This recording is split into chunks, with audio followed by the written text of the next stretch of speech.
There are rumors swirling around that Hasbro intends to sell off Magic the Gathering to another company. Let's take a look at the current world, what's going on, and determine whether that's going to happen or not.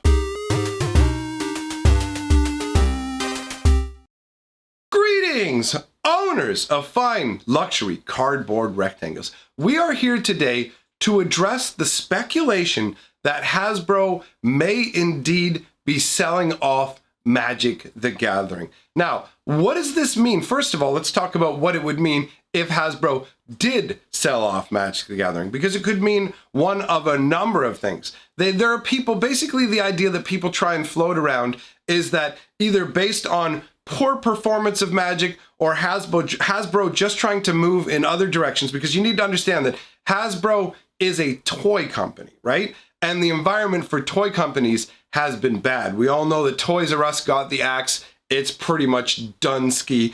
And there's just different factors contributing to toy businesses kind of floundering in today's era. So there are people who think that Hasbro may sell off Magic the Gathering for a cash infusion. There are other people who think that Hasbro, like for example, the master sets, they think that the master sets and all these expensive things were created to kind of fluff the bottom line for Hasbro to say, oh, look, we can turn around and sell it now because we've made it look to be profitable, right? That's basically the idea. People think it's kind of like a pump and dump scenario where we're gonna like boost, and then just sell it off knowing that it's actually a lame horse, you know, that kind of scam mentality. Now, Hasbro has recently released its the first quarter 2019 financial operating profit and earnings per share growth report. Now, there's some interesting information in here. So I want to go over the information in here, and it will help to inform our picture of how Magic the Gathering is doing, what's going on with Hasbro, what their mentality is. Now, we did one of these videos in the past where we took a look at the earnings statements and everything that was going on, and things weren't looking so hot back then. So how are they looking right now? Well, let's dive in. I'm not going to read the entire report for you, just the first chunk that has the most pertinent information for the discussion that we're going to have here.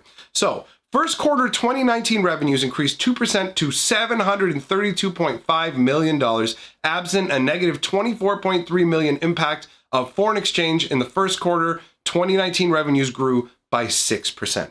Revenues increased 1% in the US and Canada segment and 24% in the entertainment, licensing, and digital segment. Now note that one, that particular phrase, entertainment, licensing, and digital segment, will be important for what we're discussing here.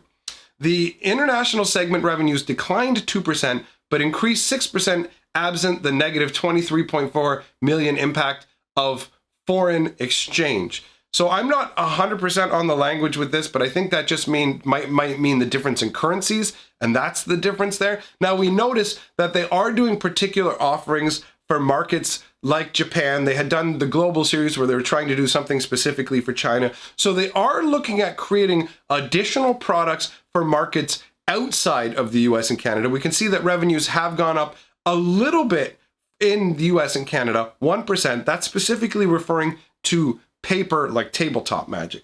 Now, franchise brands revenue increased 9%, Hasbro Gaming up 2%, emerging brands up 22%, and partner brand revenues declined 14%. The operating profit increased to $36.1 million, or 4.9% of revenue.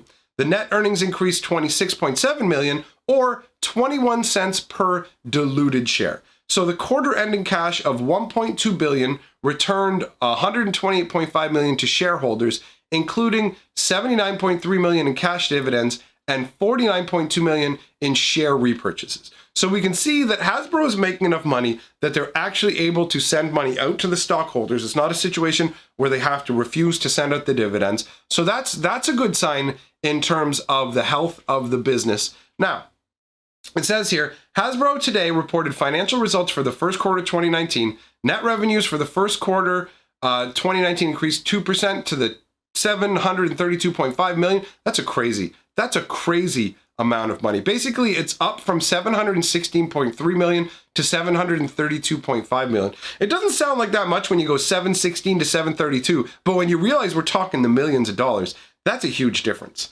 So again, they mentioned the negative foreign exchange impact, but we'll skip by that part.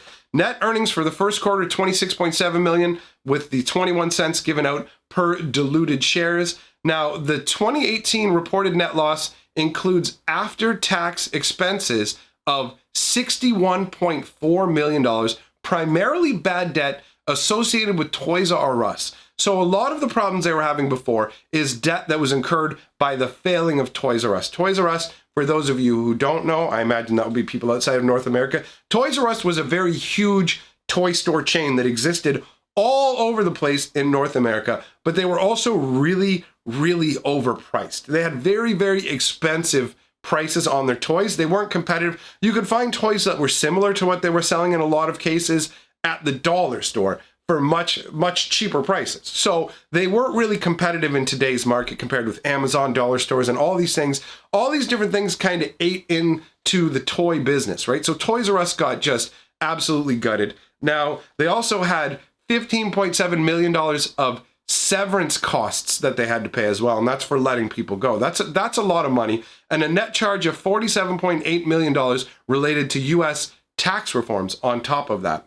So all of these things came together to make 2018 a more rough scenario for Hasbro. Now, the next part we have is a statement from Brian Goldner. I remember that name actually from the last video we did talking about this. Now, this is interesting as well because of when it comes to these statements, what you have to understand is these are thought out well ahead of time and written out in a very specific way. So the placement of brands, where they choose to bring them up and what they choose to emphasize shows you what's important to the company at any given time.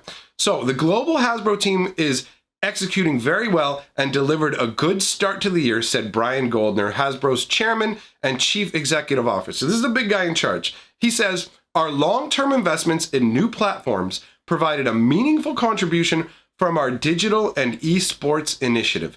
Magic the Gathering Arena, as well as growth in Magic the Gathering tabletop revenues. In addition, Monopoly, Play-Doh, and Transformers were among the brands posting revenue gains this quarter.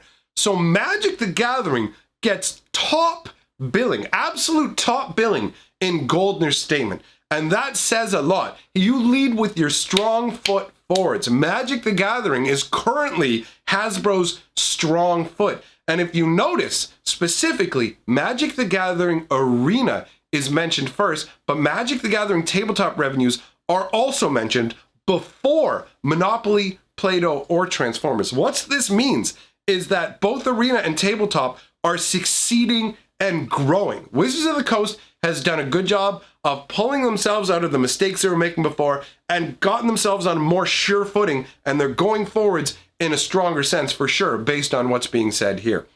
We're beginning to continue his statement. We're beginning to see improvement in our commercial markets, notably in the US and Europe, and operating profit was driven by high margin revenue growth and our cost saving activities. With most of the year ahead of us, we remain on track to deliver profitable growth for the full year 2019. In addition to executing on the top line, our team remains focused on implementing the cost-saving initiatives we announced last year, said Deborah Thomas, Hasbro's chief financial officer, so that's the CFO. We continue to expect full-year net cost savings of $50 to $55 million, as we announced in February. Our balance sheet is strong, and we continue investing in areas intended to drive long-term profitable growth.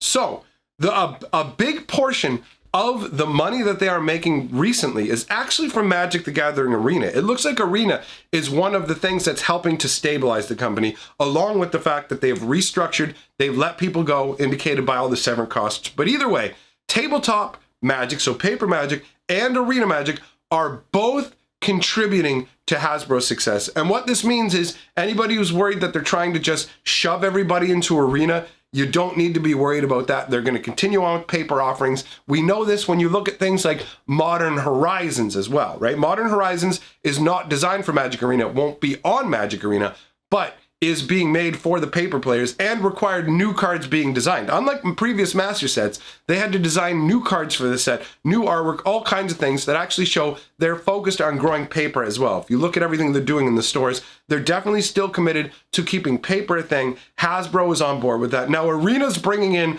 the lion's share of the profits. According to the numbers that are here, now I'm not an absolute expert, so I could be wrong about this, but it looks like about 80 to 90% of the monetary value that Magic the Gathering has provided in terms of actual growth is coming from Arena. A lot of it is coming from Arena. Now we can see that this is clearly going to be the case when Arena's profit margins are just their profit margins are so thick because there's not a lot of cost. Like when you make paper Magic, you got to sit there and you've got to make the cards, right? You got to actually design all the cards, and you have to physically print the cards, and then you have to make the packaging. Now, clearly doing all that, they're still turning a profit, and that's not going to stop at all. But with Arena, you just have somebody design what the graphics look like, boom, put it out, and you can essentially sell infinite copies of everything to as many people who want to buy them without really upping your overhead at all. The cost of transactions is pretty much nil, right? So Magic Arena is a huge profit gainer. And as a result, if you look at the way this is worded, it wouldn't really make much sense for a corporation, like I said, the key statement, if you just ignore everything else that I've said and you're like, oh, the numbers kind of mess me up, I don't want to deal with numbers, and you just look at the chief executive officer, the chairman's statement of our long-term investments in new platforms provided a meaningful contribution from our digital and esports initiative. And actually, when I said earlier that the 24% growth is in entertainment licensing and digital segment, the reason I said that is important is because that's specifically referencing things like Arena. And the way Arena is mentioned first in this means that Arena contributed a big chunk of that 24% growth in revenue. Honestly, if you go, okay, you know what, let's give it 80% of that as credit. That means that Arena all by itself would be responsible for 20% growth of revenues for Hasbro, which is pretty insane if you think about it. That is a massive amount of money. But again, if you want to forget all the numbers and just focus on just what's being said and how to parse it out, you've got Brian Goldner's statement saying, our long-term investments in the new platforms provided a meaningful contribution from our digital and esports initiative, Magic the Gathering Arena, as well as growth in Magic the Gathering tabletop revenues. And then in addition, it says Monopoly, Play-Doh, and Transformers. Understand, Monopoly and Play-Doh have been around forever, right? I mean, think about your life. Has there ever been a time in your life where Monopoly and Play-Doh hasn't been a thing? No. They've been around forever, longer than Magic. But Magic is now getting front billing. It's getting mentioned at the front. It's getting the attaboys well done. So at this point, there is no real reason for Hasbro to turn around and sell Magic the Gathering off, get rid of Wizards of the Coast, sell them to another company, because they're a cash cow now. They're bringing in the cheddar, right? Why sell them off to competition? And honestly, Wizards getting sold off to something could mean the end of Magic the Gathering, because the company that buys it could be like, okay, we're going to turn this brand around. Or it could be a company like the company that owns Yu-Gi-Oh! Or some other game like Hearthstone, just buying Magic the Gathering and shutting it down to avoid competition, because that is something that corporations do. But in this case, we don't have to worry about any of that, because from the financials, Hasbro is stronger. They've slimmed down their workforce. Magic the Gathering is pulling in the most money out of their current properties, which is why it's getting front and center billing. So at this point, the rumors about Magic the Gathering being sold off to me seem pretty much guaranteed not to happen. It's virtually, in my opinion, it's virtually impossible to see this actually becoming a reality. Now, I am not a financial expert. I can't say this with 100% certainty, but as close to somebody like me can say this as an absolute, that's what I'm saying. But I am genuinely interested in other people's opinions on this subject. So if there's something that you think that I missed, by all means, let me know in the comments, fill me in. And in the meantime, let me roll the golden scroll. The people who have my back on Patreon or through channel memberships, thank you very much for supporting what I do here. It means a lot to me. And to everyone, thanks for being here. I will see you guys tomorrow. And for now, I'm history, baby.